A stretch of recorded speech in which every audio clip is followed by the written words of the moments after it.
de nuestro ser. Pero la pregunta es, ¿qué hacer con la tentación? Ahora, ser tentado no es pecado. ¿Cómo así, pastor? Jesús fue tentado en todo. Sí, pastor, pero él era el Hijo de Dios. Pero él fue tentado en su humanidad. Pero él que no se dio. ¿Y dónde fue que fue a tomar fuerza? Escrito está, Satanás. No solo de pan vivirá el hombre, sino de toda palabra que sale de la boca de Dios. Dice que vino fastidiosos aquí y se fue. Hizo todas las tentaciones habidas y por haber. Quiero que enseñe ese capítulo, Lucas 4, para los que están tomando nota. Lucas 4, también está en Mateo 4. Dice tentación de Jesús. Dice que Jesús, después de haber ayunado y orado, tuvo hambre, ¿verdad? Entonces, ¿qué le quiero decir con todo esto?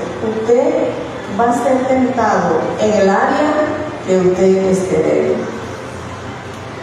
Por eso tiene que cuidarse. Si usted sabe que en el mundo usted le bailaba el ojito o la chica que no era su esposa, usted tiene que cuidar esa área de su parte moral. Si es el problema de la lengua, si es que usted es iracundo, usted tiene que cuidar esa área. Cualquier área que usted traficó en el mundo sin Cristo, usted tiene que cuidarla, tiene que examinarse, porque si no, usted se está autoengañando, ¿verdad? Si usted le contaba que no perdonaba, si usted era celosa, veía fantasmas de donde no estaba con su esposo, llega el Señor y todavía como que lo controla con los ojos o viceversa. No es libre, ¿verdad? Pero tiene que ser confrontada, tiene que ser confrontada en cualquier área de su vida. Sí. Entonces, mire cómo dice aquí, en la cual nos ha librado de la potestad de las tinieblas y trasladado al reino de su Hijo amado, de su Hijo amado, en quien tenemos redención por su sangre, el perdón de nuestros pecados. Entonces le regalo Colosenses 1:9 en adelante. Terminamos aquí entonces, mire lo que dice al final de este capítulo, que Dios mío. Vestidos pues como escogidos de Dios, santos y amados de entrañable misericordia, de benignidad, de humildad, mansedumbre y paciencia. ¿Cuántos somos impacientes todavía? Por naturaleza somos impacientes porque no nos gusta ser buenos pacientes. Entonces, ¿qué vamos a hacer? Y el Señor permite tantas cosas en nuestra vida para enseñarle paciencia. ¿Sabe por qué? Porque la paciencia es fruto del Espíritu. Más el fruto del Espíritu es amor, gozo, paz, paciencia. Imagínense que nos sigue diciendo luego acá en Pedro, dice que tenéis vosotros paciencia hasta la venida del Señor. Y aquí los que son antiguos ya del Señor, ya de 40, 30 años, estamos diciendo Cristo viene y no ha venido. Entonces necesitamos paciencia, ¿verdad? ¿Y tiene que ser qué? Con el fruto del Espíritu de Dios, paciencia.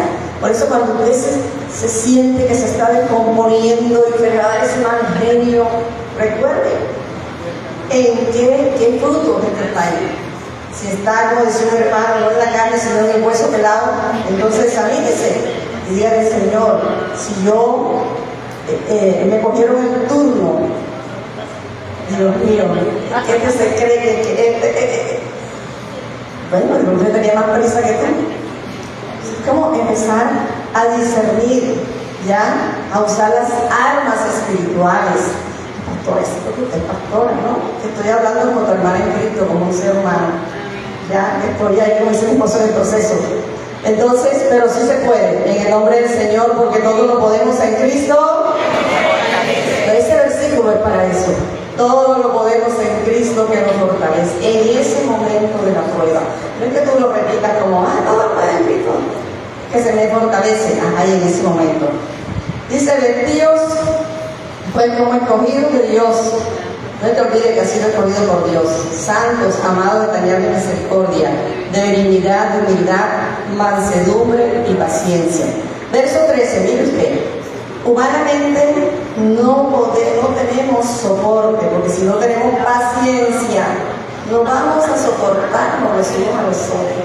Entonces, cuando la palabra dice, soportaos los unos a los otros y perdonaos unos a otros, si alguno tuviese queja contra otro, de la manera que Cristo os perdonó, así también hacedlo vosotros. Entonces, el modelo aquí es Cristo. Mi esposo siempre da el testimonio de que el abuelo de él no perdonaba. Y tuvo que empezar a trabajar en ese proceso, porque el modelo que él vio fue este señor, que decía que era de sangre española, y todos los de ahí de Bolívar, de ese pueblo, tenía un super yo desfasado, por decirlo en psicología, porque él sabía leer, porque estaba en las noticias, porque tenía el periódico y los demás carreras, por decir. Entonces ese fue el modelo que el nieto que él crió no vio, y él vio los modelos que este señor era terrible, no solamente con la abuela, sino que era así antiguo, grosero, no perdonaba y al payo fue lo trataba mal. Entonces, ¿cómo esas líneas de iniquidad, eso se llaman los estereotipos, cómo esos estereotipos nos marcan? Y uno dice, no, pero es que mi abuelo era así. No, esas son líneas de iniquidad. Usted es ahora el modelo, mire como dice el verso 12. Dice, vestidos pues como escogidos de Dios, santos, amados, entrañable misericordia, de paciencia. El 13, perdonándonos unos a otros y soportándonos. Entonces el soporte, luego dice perdonándonos unos a otros, si alguno tuviese queja contra otro, de la manera que Cristo os perdonó, así también vosotros hacemos. Yo te pregunto, y no respondo. De la manera como tú te sientes perdonado, eso te va a ayudar a tú no tomar el lugar de Dios cuando alguien te ofende.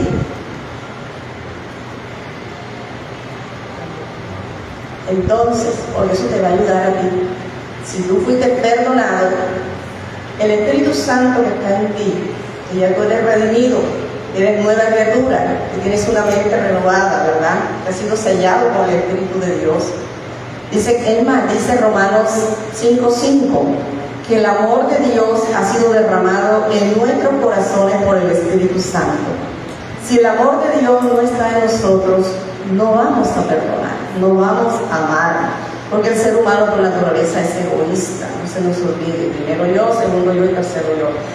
Y no le digo mírenlo por usted, sino mírenlo a un nietecito. Y yo, ¿verdad? Jesús dice, cuando el ser humano nace agarrando y agarrando, solamente soltamos cuando ya no vamos a este mundo, soltamos todo. Entonces, esto tenemos que hacerlo así en la palabra. Cuando usted va a la palabra y usted le pide la fortaleza al Señor, ¿verdad? Entrañable misericordia, de benignidad. El 13 dice soportándonos, perdonándonos unos a otros. Y si alguno tuviera queja contra otro, de la manera que Cristo os perdonó, así también hacedlo vosotros. Entonces, cuando usted es libre, usted no le da color a eso. No es que no le va a doler. Sí, nos va a doler, vamos a llorar, vamos a patalear, pero no vamos a tirar espada como el rey de Israel, ¿verdad? Sino que usted puede tener la madurez, ¿verdad? La capacidad, y el Espíritu Santo inmediatamente le va a recordar la palabra. No seas vencido de lo malo, sino vence con el bien el mal, como así. El versículo era para un malo y medio. Sí, la palabra me dice otra cosa en Romanos 12, pero vamos para allá. Entonces, el modelo para perdonar es que Cristo, de la manera que Cristo os perdonó, también hacerlo. Se me viene algo a la mente y es terrible. Pastora, ¿cómo hago yo para perdonar a mi esposa en el infierno? Pastora, ¿cómo hago yo para perdonar a este hombre infiel? ¿Cómo hago para perdonar esta injusticia, Señor? Fui justamente a la cárcel, esas cosas de cárcel. El perdón no tiene que ver si tú vuelves nuevamente con tu esposa o o vuelves. Esa es tu decisión de volver con ella. Pero el Señor te está diciendo que tú no puedes tomar el lugar de Dios, de cogerla, como hacían anteriormente, y volverla un montón de piedra. Pues si tú decides, no vamos a vivir más porque me afrentaste por esto, pero que cuando tú la recuerdes, tú dices, que si pudiera